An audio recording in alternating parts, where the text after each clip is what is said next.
दोस्तों एआई अब में आपका बहुत बहुत स्वागत है। तो फोक्स आज हम लोग यहाँ पर मैटप्लॉटलिब के पार्ट 11 को स्टार्ट करेंगे और आज हम लोग यहाँ पर सीखेंगे सीबॉर्न के अंदर क्लस्टर मैप को। और दोस्तों हम लोग ये जानेंगे कि क्लस्टर मैप को बेसिकली यूज़ किया क्यों जाता है और डेटा के ऊपर इसका क्या इम्पैक्ट होता है। तो भाई सबसे पहले जो है हम लोग यहाँ पर समझ लेते हैं क्लस्टर मैप को और ये समझते हैं कि भाई क्लस्टर मैप जो है वो एग्जैक्टली यूज़ किया किस लिए जाता है हमारे डेटा के अंदर या फिर हमारे डेटा साइंस की फील्ड के अंदर। तो अभी जो है हम लोग स्टार्ट करते हैं इसको समझना और हम लोग जो है इसको समझ लेते हैं। तो भाई क्लस्टर मैप जो है वो बेसिकली यूज़ किया जाता है आपके पास हायरार्किकल क्लस्टरिंग के लिए। अगर आपने यहाँ पर सीक्वल के साथ काम किया हो तो आपको पता होगा कि सीक्वल के अंदर जो है आपके पास यहाँ पर रिलेशनशिप्स होती हैं अलग अलग कॉलम्स की एक दूसरे के साथ में।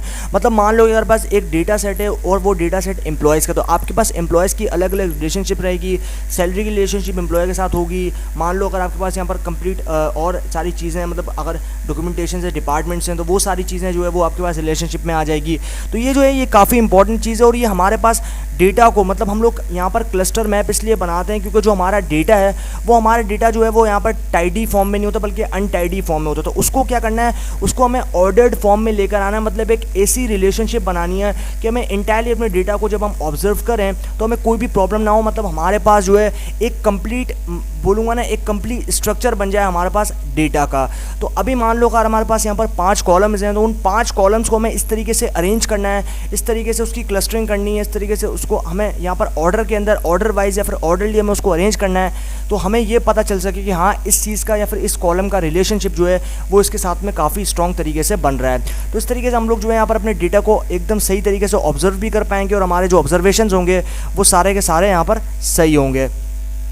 तो इसके अंदर हम लोग बेसिकली यूज़ क्यों करते हैं कि भाई इसके अंदर हमें सिमिलैरिटी को फाइंड आउट करना होता है। मतलब हमें यूज़ करते हैं हायरार्किकल क्लस्टरिंग को कि ऑर्डर के अंदर मतलब जो हमारा डेटा है उसके ऑर्डर के हिसाब से कॉलम्स के अंदर क्या सिमिलैरिटीज़ हैं वो हमें यहाँ पर फाइंड आउट करनी है। तो हमें क्या करना पड़ेगा, क्लस्टर मैप को बनाना पड़ेगा।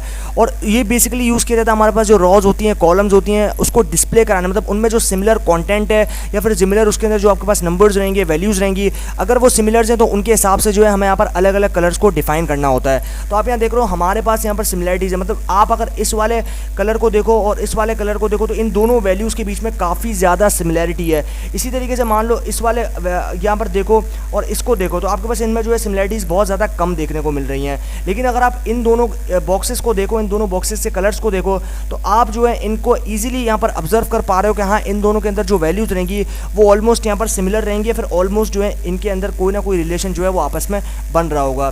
तो मान लो अगर ये पहला वाला मैं यहाँ पर जो ये पहला वाला बॉक्स है इसको मैं यहाँ पर एम्प्लॉय का नाम देता हूँ, दूसरा वाला जो बॉक्स है इसको हम यहाँ पर रिलेट करते हैं किसके साथ, डिपार्टमेंट के साथ। तो डिपार्टमेंट के साथ या फिर एम्प्लॉय की सैलरी के साथ यहाँ पर जो है वो हो सकता है तो इसका रिलेशनशिप।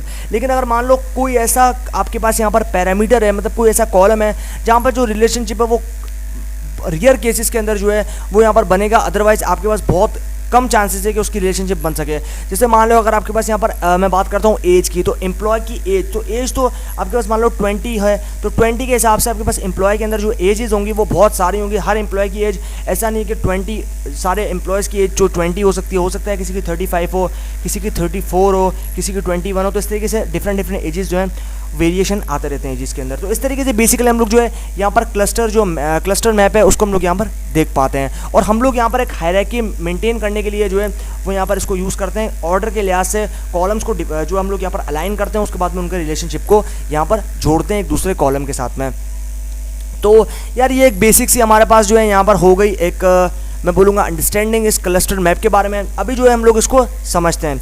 तो भाई अभी आप यहाँ देख रहे हो मैं सबसे पहले इंपोर्ट कर रहा हूँ सीबॉर्न को। तो सीबॉर्न को इंपोर्ट करने के लिए मुझे यूज़ करना पड़ेगा इंपोर्ट सीबॉर्न एज एसएनएस। तो सीबॉर्न एक डेटा विजुअलाइजेशन लाइब्रेरी है। ये शायद मुझे बताने की ज़रूरत नहीं क्योंकि पहले सेशंस में अगर आप लोगों ने यहाँ पर देखे होंगे, अटेंड किए होंगे प्रॉपर्ली, तो आप लोगों को ये सारी चीज़ें पता होंगी। तो भाई उसके बाद में हम लोग यहाँ पर देख रहे हैं, उसके बाद में जो है हमारे पास बिल्ट इन डेटा सेट आता है फ्लाइट्स नाम का। तो फ्लाइट्स जो है हम लोग यहाँ पर लोड कर रहे हैं जो कि आता है बिल्ट इन सीबॉर्न के अंदर। सीबॉर्न के अंदर बिल्ट इन डेटा सेट जो है वो कितने तरह के होते हैं, कैसे लोड किए जाते हैं, सारी चीज़ें मैं आपको बता चुका हूँ। तो अभी आप यहाँ देख रहे हो मैंने एक ऑब्जेक्ट बनाया जिसको मैंने नाम दे दिया फ्लाइट्स का। उसके बाद में मैं यहाँ पर लोड करूँगा sns.load_dataset और उसके बाद में मैं अपना डेटा सेट का नाम जो है वो इसमें पास कर दूंगा और मेरा डेटा सेट जो है वो यहाँ पर लोड हो जाएगा। उसके बाद में हम लोग जो है यहाँ पर बना रहे हैं फ्लाइट्स जो कि मेरा ऑब्जेक्ट है, उसके बाद में मैं यहाँ लिखूँगा फ्लाइट डॉट पाइवोट। तो पाइवोट टेबल अगर आपने एक्सेल यूज़ किया तो एक्सेल के अंदर आपने पाइवोट टेबल तो यूज़ किया ही होगा। तो अभी हम लोग यहाँ पर पाइवोट टेबल के साथ में जो एक डेटा को यहाँ पर बना रहे हैं। इसमें हमारे पास 3 कॉलम्स रहेंगे, जिसमें हमारे पास आ जाएगा मंथ, ईयर और पैसेंजर्स। और उसके बाद में हम लोग यहाँ पर जो है इसी के साथ में जो है एक क्लस्टर मैप को बना रहे हैं। तो हम यहाँ बना रहे हैं SNS, जो कि एलियस है सीबॉर्न का, डॉट क्लस्टर मैप। और उसके बाद में हम देंगे सबसे पहले अपने डेटा सेट का नाम जो कि फ्लाइट्स है, उसके बाद लाइन विड्थ देंगे जो कि है 5, एंड देन सी मैप यानी कि कलर मैप देंगे कूल वार्म। तो ये हमारे पास जो है यहाँ पर बन जाएगा भाई एक क्लस्टर मैप। और आप यहाँ देख रहे हो हमारे पास जो है वो क्लस्टर मैप यहाँ पर बन चुका है। तो अभी अगर हमें यहाँ पर इसको विजुलाइज करना हो तो हम कैसे कर सकते हैं। तो अभी आप यहाँ देख रहे हो हमारे पास जो है वो जनवरी से लेके अक्टूबर तक जो है हमारे पास यहाँ पर मंथ्स जो है वो मेंशन हुए हैं। और इसके अंदर जो है आपके पास हर मंथ को, मतलब हर मंथ को जो है आपके पास फ्लाइट के अंदर कितने पैसेंजर्स रहेंगे, उस हिसाब से अगर हम इसको देखें तो हमारे पास जहाँ पर कलर की डेंसिटी सबसे ज़्यादा है, इसका मतलब ये है कि वहाँ पर या फिर उस मंथ में या फिर उस दिन में जो है आपके पास सबसे ज़्यादा जो है यहाँ पर या फिर उस डेट पे जो है सबसे ज़्यादा आपके पास जो है यहाँ पर पैसेंजर्स रहेंगे। इसी तरीके से सारे मंथ्स को जो है आप यहाँ पर ऑब्जर्व कर सकते हो। मतलब आप देख रहे हो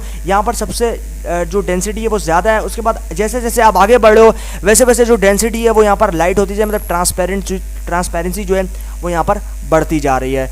तो इस तरीके से भाई हम लोग यहाँ पर इसको जो है विजुअलाइज कर सकते हैं। और ये जो है ये क्लस्टरिंग, मतलब हमें जो है एक हायरार्की प्रोवाइड कर रहा है, यानी कि हमें जो है एक ऑर्डर प्रोवाइड कर रहा है आपके कॉलम के लिहाज से कि भाई हम किसका रिलेशन किसके साथ में किस टाइम पे बना सकते हैं, फिर किस तरीके से बना सकते हैं। तो ये हमारे पास जो है इस तरीके से देखने को मिल रहा है।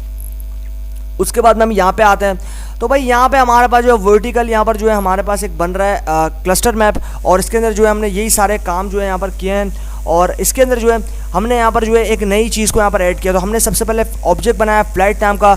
उसके बाद में मैंने यहाँ पर SNS dot load underscore data set, और उसके बाद में अपने डेटा सेट का नाम जो कि फ्लाइट्स है उसको मैंने यहाँ पर पास कर दिया। उसके बाद में मैंने दूसरा ऑब्जेक्ट बनाया जो कि है यहाँ पर फ्लाइट्स, और उसके अंदर मैंने स्टोर करवाया फ्लाइट्स डॉट पाइवोट। और उसके बाद में मैंने 3 कॉलम्स दिए, मंथ, ईयर और पैसेंजर्स। उसके बाद में हमारे पास आ गया भाई यहाँ पर SNS डॉट क्लस्टर मैप, और उसके बाद में मैं दूंगा यहाँ पर फ्लाइट का नाम। और उसके बाद में जो है मैंने यहाँ पर वही सारी सेम चीज़ें यूज़ की है, लाइन विड्थ, कलर मैप और कॉल अंडरस्कोर क्लस्टर। तो क्लस्टर जो है हमें यहाँ पर फॉल्स रखना है, क्योंकि हमें क्लस्टर्स वाइज जो है हमें यहाँ पर चीज़ नहीं देखनी। मतलब हमें जो है यहाँ पर क्लस्टर को फॉल्स किया, अगर हम क्लस्टर को ट्रू करते हैं तो हमारे पास जो है यहाँ पर कॉलम के जो क्लस्टर्स हैं वो हमारे पास यहाँ पर आ जाते हैं। तो इसलिए जो है हमने यहाँ पर बना लिया भाई एक क्लस्टर मैप को। और इसको जो है अभी हम लोग यहाँ पर विजुलाइज कैसे कर सकते हैं। तो अभी अगर आप यहाँ पर देखो तो हमारे पास ये ईयर जो यहाँ पर एक्स एक्सिस आपको यहाँ पर देखने को मिल रहा है, इसमें जो है हमारे पास यहाँ पर ईयर्स वाइज जो है आपका देख रहे हो 1949 से लेके 1960 तक जो है आपके पास यहाँ पर रिकॉर्ड्स रहेंगे ईयर्स वाइज। तो ईयरली डेटा जो है हमारे पास यहाँ पर प्रेजेंट है। अब ईयरली वाइज जो है इनके मंथ्स जो है उनके अंदर कितने पैसेंजर हर मंथ रहेंगे, इसको अगर हमें यहाँ पर विजुलाइज करना है तो हम डेंसिटी और ट्रांसपेरेंसी के हिसाब से जो है यहाँ पर देख सकते हैं। तो अगर आप यहाँ देखो इस चीज़ को, तो इसको यहाँ पर क्लस्टरिंग बोल रहे हैं। ये आप देख रहे हो इसमें जो है रिलेशनशिप बन रहा है। मतलब ये जो कॉलम से आपके पास फर्स्ट कॉलम कनेक्ट हो रहा है थर्ड कॉलम से, और फिर सेकंड कॉलम कनेक्ट हो रहा है आपके पास थर्ड कॉलम से। तो ये रिलेशनशिप आपके पास फर्स्ट का बन रहा है सेकंड के साथ, और फर्स्ट का बन रहा है थर्ड के साथ। तो इस तरीके से आप जो है यहाँ पर रिलेशनशिप जो है वो यहाँ पर बना रहे हो। तो भाई ये हमारे पास एक बेसिक से जो है यहाँ पर अंडरस्टैंडिंग हो गई इस क्लस्टर मैप के बारे में, और इसके कॉन्सेप्ट जो है वो अभी हमने जो है वो यहाँ पर समझ लिया है। अभी टाइम है इसको यहाँ पर पाइथन के साथ प्रैक्टिकली इंप्लीमेंट करने का। तो अभी हम लोग चलते हैं अपने जुपिटर नोटबुक में और करते हैं इसको पाइथन के साथ प्रैक्टिकली इंप्लीमेंट, और देखते हैं कि हमारा जो रिजल्ट है वो वहाँ पर यहाँ पर कैसा रहता है। तो चलते हैं अभी जुपिटर नोटबुक में और इनको जो है वो वहाँ पर प्रैक्टिकली इंप्लीमेंट करते हैं। तो भाई आ चुके हैं हम लोग अपने जुपिटर नोटबुक में, और सबसे पहले जो है हमें यहाँ पर अगर एक प्लॉट को बनाना है तो उसके लिए हमें यहाँ पर लाइब्रेरीज जो कि रिक्वायर्ड होती हैं प्लॉट बनाने के लिए, उसको हम लोग यहाँ पर यूज़ करेंगे डेटा विजुअलाइजेशन लाइब्रेरीज को। तो भाई सबसे पहले हमें यहाँ पर यूज़ करना पड़ेगा सीबॉर्न और फिर मैटप्लॉटलिब को। तो अभी हम लोग सबसे पहले इंपोर्ट करते हैं सीबॉर्न को। तो मैं लिखता हूँ इम्पोर्ट सीबॉर्न एज SNS। उसके बाद मैटप्लॉटलिब की ज़रूरत पड़ेगी, तो मैं लिखता हूँ import matplotlib dot pyplot as PLT। तो हमारे पास आ जाएगा यहाँ पर। तो अभी भाई मैंने दोनों लाइब्रेरी जो है वो यहाँ पर इंपोर्ट करनी है। तो अभी मैं करता हूँ शिफ्ट का सेंटर, और जैसे ही मैं शिफ्ट का सेंटर करूँगा आप देख रहे हो मेरी लाइब्रेरी जो है यहाँ पर लोड हो रही है। अभी जैसे ही लोड होंगी यहाँ पर आ जाएगा एक नंबर, और जैसे ही नंबर आएगा उसके बाद में हम लोग फर्दर आगे बढ़ते हैं। तो अभी हम लोग तो भाई देख सकते हो हमारे पास जो है वो यहाँ पर आ चुका है एक नंबर, और उसके बाद में जो हमारी लाइब्रेरी जो है वो यहाँ पर लोड हो चुकी है। तो अभी हम लोग यहाँ पर बिल्ट इन डेटा सेट जो कि सीबॉर्न में आते हैं उसको लोड करते हैं। हमें यहाँ पर यूज़ करना है SNS dot gate underscore data set. उसके बाद में हमें यूज़ करना पड़ेगा यहाँ पर अंडरस्कोर नेम्स, और फिर हमें इंटर करना है। तो भैया आप यहाँ देख रहे हो हमारे पास सारे डेटा फ्रेम जो है वो यहाँ पर आ चुके हैं। तो अभी हम लोग यहाँ पर क्लस्टर मैप बनाएंगे इस फ्लाइट्स वाले डेटा सेट के ऊपर, और इसको जो है हमें लोड करना पड़ेगा। तो हम यहाँ लिखते हैं, सबसे पहले मैं बनाऊंगा एक ऑब्जेक्ट जिसको मैं नाम दूंगा DF का, एंड देन उसके बाद मुझे लोड करना पड़ेगा SNS.load। मैं लिखता हूँ SNS.load underscore data set, and then उसके बाद मुझे यूज़ करना पड़ेगा यहाँ पर फ्लाइट्स। तो मैं लिखता हूँ फ्लाइट्स, और उसके बाद में जो हम लोग अभी इंटर करते हैं। तो मेरे पास यहाँ पर स्पेलिंग मिस्टेक हो गई, मैं इसको करेक्ट कर लेता हूँ। ओके, तो अभी हमारा डेटा जो है यहाँ पर हो गया लोड। अभी हम लोग क्या करेंगे, इसके फर्स्ट 5 रिकॉर्ड देखेंगे। तो उसके लिए हमें हेड मेथड यूज़ करना है। और भाई जैसे मैंने एग्जीक्यूट किया, आप यहाँ देख रहे हो हमारे पास जो है डेटा सेट यहाँ पर आ चुका है, और ये डेटा सेट हमने बिल्ट इन लोड किया, हमने कोई बाहर से इसको लोड नहीं किया। हमारे पास ये सीबॉन के अंदर सारे बिल्ट इन डेटा सेट है। इसमें हमें फ्लाइट वाला जो डेटा सेट है उसके ऊपर हमें जो है यहाँ पर बनाना है एक क्लस्टर मैप। तो अभी जो है हम लोग इसके ऊपर बनाते हैं क्लस्टर मैप को। तो भाई उसके लिए मुझे सबसे पहले क्या करना पड़ेगा, सबसे पहले जो है मैं यहाँ पर यूज़ करूँगा क्लस्टर मैप को। तो क्लस्टर मैप को बनाने के लिए मुझे क्या करना पड़ेगा, सबसे पहले जो है मैं यहाँ पर मैंने डेटा फ्रेम को जो है वो यहाँ पर लोड कर दिया है, और इसके अंदर जो है मैं यहाँ पर यूज़ करूँगा क्लस्टर मैप को बनाने के लिए। तो अभी जो है मैं यहाँ पर क्या करूँगा, मुझे सबसे पहले यहाँ पर बनाना पड़ेगा एक ऑब्जेक्ट। तो मैं यहाँ लिखता हूँ फ्लाइट्स, और मैं यहाँ पर लिख लेता हूँ फ्लाइट्स। तो ये मेरा ऑब्जेक्ट हो गया। उसके बाद में मुझे लिखना पड़ेगा यहाँ पर SNS.load अंडरस्कोर डेटा सेट। उसके बाद में मुझे यूज़ करना पड़ेगा यहाँ पर फ्लाइट्स वाले डेटा सेट को। तो ये मेरे पास जो है यहाँ पर मैं लिख लेता हूँ फ्लाइट्स, और उसके बाद में जो है मुझे आना है यहाँ पे, और उसके बाद में जो है मुझे यहाँ पर यूज़ करना पड़ेगा पाइवोट को। तो मैं लिखता हूँ फ्लाइट्स, उसके बाद में जो है मुझे यहाँ पर यूज़ करना है। तो मैं यहाँ पर लिखता हूँ, अभी मैं यहाँ पर यूज़ कर लेता हूँ उसको। तो भाई उसके बाद मुझे यहाँ पर लिखना पड़ेगा फ्लाइट्स, और उसके बाद में जो है मैं यहाँ पर लिखूँगा, मुझे ये लिखना पड़ेगा फ्लाइट्स डॉट पाइवोट, एंड उसके बाद में जो है मैं यहाँ पर यूज़ करूँगा कॉलम्स को। तो मुझे यहाँ पर 2 कॉलम चाहिए, 3 कॉलम चाहिए। मैं लिखता हूँ मंथ, उसके बाद मुझे चाहिए एयर, उसके बाद मैं लूँगा यहाँ पर पैसेंजर्स को। तो यहाँ पर मैं ले लेता हूँ पैसेंजर्स। ओके भाई, तो यहाँ पर मैंने कोट्स नहीं लगाया, मुझे एरर आ जाएगा, मैं कोट्स लगा देता हूँ। तो यहाँ लिख देता हूँ पैसेंजर। ओके भाई, तो मैंने जो है यहाँ पर एक लगा दिया पैसेंजर्स। उसके बाद में मुझे क्या करना पड़ेगा, उसके बाद में जो है मैंने यहाँ पर इन सभी को जो है मैं बना लिया है। अभी मुझे एक बनाना पड़ेगा क्लस्टर मैप। तो मैं लिखूँगा SNS.cluster मैप, और उसके बाद में जो है मुझे लिखना पड़ेगा यहाँ पर फ्लाइट्स, जो कि मेरा ऑब्जेक्ट है। और उसके बाद में जो है तो आपको ये वाला फ्लाइट लिखना है, क्योंकि आपका डेटा फ्रेम का ये ऑब्जेक्ट है, वेरिएबल है इसमें, जिसमें आपने डेटा फ्रेम को स्टोर करवाया, ठीक है। उसके बाद में आपको क्या करना पड़ेगा, उसके बाद मैं मुझे दूंगा लाइन विड्थ। तो यहाँ पर मैं दे देता हूँ, सेट कर देता हूँ लाइन विड्थ। तो यहाँ पर मैं देता हूँ लाइन विड्थ, और लाइन विड्थ हम दे देते हैं यहाँ पर 5। उसके बाद में मुझे क्या करना पड़ेगा, उसके बाद में मुझे देना पड़ेगा सी मैप, जो कि है कलर मैप, और उसके बाद में जो है मैं यहाँ पर दे देता हूँ कलर कूल वॉर्म। तो यहाँ पर मैंने जो है वो कलर दे दिया कूल वॉर्म। अभी जो है हम लोग उसको शो करवाना है, तो उसके लिए मुझे क्या करना पड़ेगा, मैं यहाँ पर ऐड करता हूँ टाइटल। तो यहाँ पर लिखता हूँ मैटप्लॉटलिब का एलियास PLT.title, और टाइटल मैं ऐड कर देता हूँ यहाँ पर हीट मैप। तो यहाँ पर मैं दे देता हूँ हीट मैप, और उसके बाद में जो है अभी हम लोग शो करवाएंगे, तो मुझे लिखना पड़ेगा PLT.show, और अभी मैं इसको शो करवा रहा हूँ। तो हमारे पास जो है यहाँ पर एक मिस्टेक हो चुकी है। तो यहाँ पर मेरे पास जो है एक मिस्टेक हुई है, यहाँ पर फ्लाइट्स जो है वो मैंने यहाँ पर गलती कर दी है। तो देखते हैं तो यहाँ पर जो है मेरे पास ये फ्लाइट में जो है वो यहाँ पर मिस्टेक हो गई। तो अभी मैं इसको सेट करता हूँ। अभी हम लोग करते हैं एग्जीक्यूट।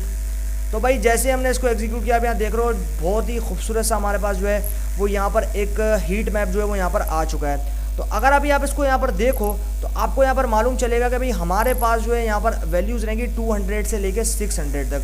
लेकिन अगर आप यहाँ पर इसको विजुलाइज करो, तो आपके पास जो है वो क्लियरली जो है आपको यहाँ पर जो है वो सिमिलैरिटीज़ दिखेंगी आपके डेटा फ्रेम में, यानी कि आपके जो ऑर्डर्स हैं, यानी कि जो डेटा कॉलम्स के ऑर्डर्स हैं, जिनमें जो वैल्यूज़ हैं वो जो है वो आपको सेम रहेगी। सारी वैल्यूज़ जो है वो यहाँ पर सेम रहेगी, और इसके अंदर जो है आपका डेटा जो है वो कम्प्लीटली आपको यहाँ पर जो है वो सिमिलर दिखेगा। मतलब आप जो है इसको विजुलाइज कर सकते हो ईजी तरीके से, और इसमें जो है आपको यहाँ पर सारी जो कॉलम्स हैं उनमें सिमिलैरिटीज़ जो है वो यहाँ पर देखने को मिल रही हैं।